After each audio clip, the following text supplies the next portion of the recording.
na. Determinant of a matrix using cofactor expansion. So first, always remember that the sign of your cofactor is an alternating sign. So your first element is positive, then followed by your negative, positive, negative, and so on. For the second row, you have negative, positive, negative, positive, and so on. For the third row, you have positive, negative, positive, negative, and so on. So, the signs of each element is alternating. You have positive, negative, positive. So, looking at the column, you have positive, negative, positive. So, the next would be a negative sign. So, this is an alternating cofactor signs. So, for the first row,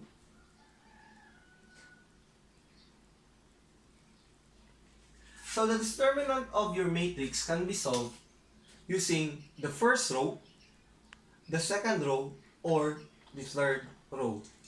To find the determinant of your matrix from your first row, there is determinant of the matrix A is equal to, you have a positive A11, C11, or the cofactors. So you have positive, next would be negative. So that is negative A12. For the second element, C12.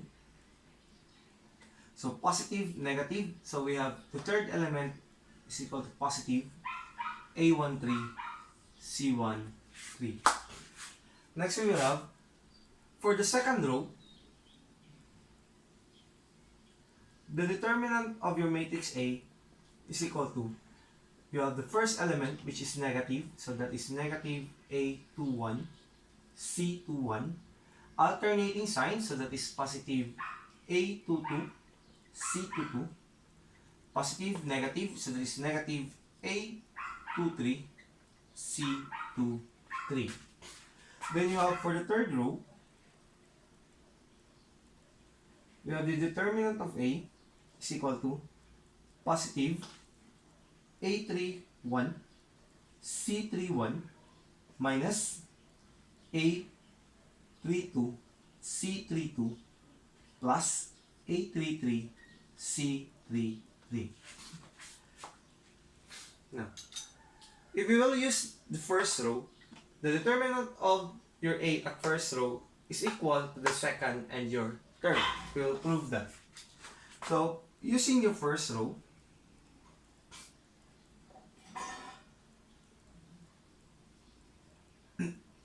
so the determinant of your matrix A is equal to your A11 element, so that is 2,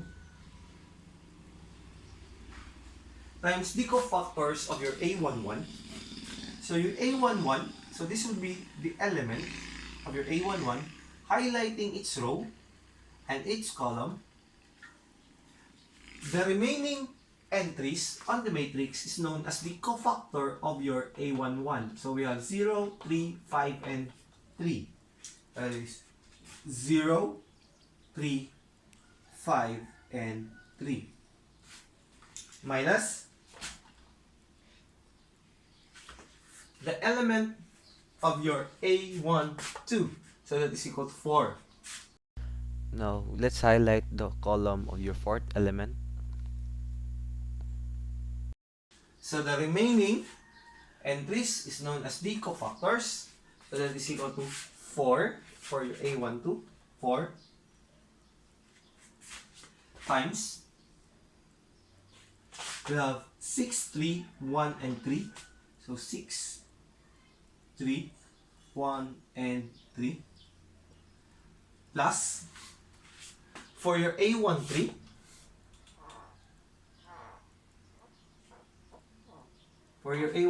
we have the element 7. A13, so 7. So highlighting its column. So the remaining matrix would be 6, 0, 1, and 5. So it's 7 times 6, 0, 1, and 5. Now we will solve for your determinant. So that of A, determinant of A is equal to 2 times, we had the summation of the products, so that is 0 by your basket method, 0 times 3, so that is equal to 0 plus 5 times 3, so we have minus, sorry, that is an upward diagonal, so that is minus 5 times 3, so 15, minus 4 times 6 times 3, downward diagonal, so that is 8, 6, 12, 18, is 18, is 18, minus the upward diagonal, 1 times 3, so 1 times 3 equal to 3, is equal to 3, plus 7 times downward diagonal, 6 times 5, that is equal to 30,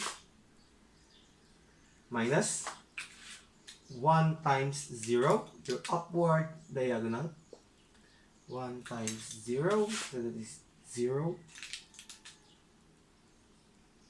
So simplify, the determinant of your A is equal to, so we will now simplify. You have 2 times 0 minus 15 minus 4 times 18 minus 3 plus 7 times 30 minus 0, so that is equal to 120. So the determinant of this matrix is equal to 120. What if we will use the second row of your matrix?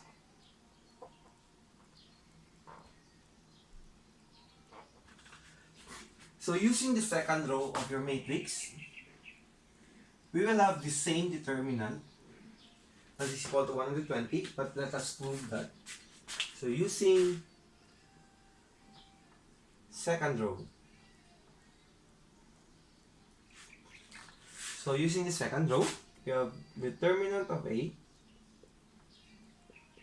is equal to the negative A21, so this negative 6 times the cofactors of 6, so we have element 6, so highlighting its column. So the remaining entries are 4, 7, 5, and 3. So we have 4, 7, 5, and 3. Plus, we have positive, so negative, so positive. We have A22, so that is equal to 0. Your A22 position is equal to 0. So times 0, 0 times the cofactor. So the cofactors of your 0, highlighting its column. So you have 2, 7, 1, and 3.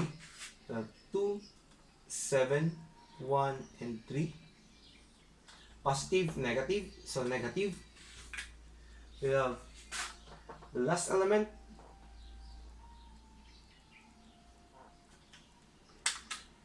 So we have 3, highlighting its column. So we have 3 times the cofactors of 3. So we have 2, 4, 1, and 5. 2, 4, 1, 5. Then let us simplify your matrix. So the determinant of A is equal to negative 6 times the downward diagonal, product of downward diagonal. So that is 4 times 3, 12. minus the upward diagonal, so that is 5 times 7, so that is 35,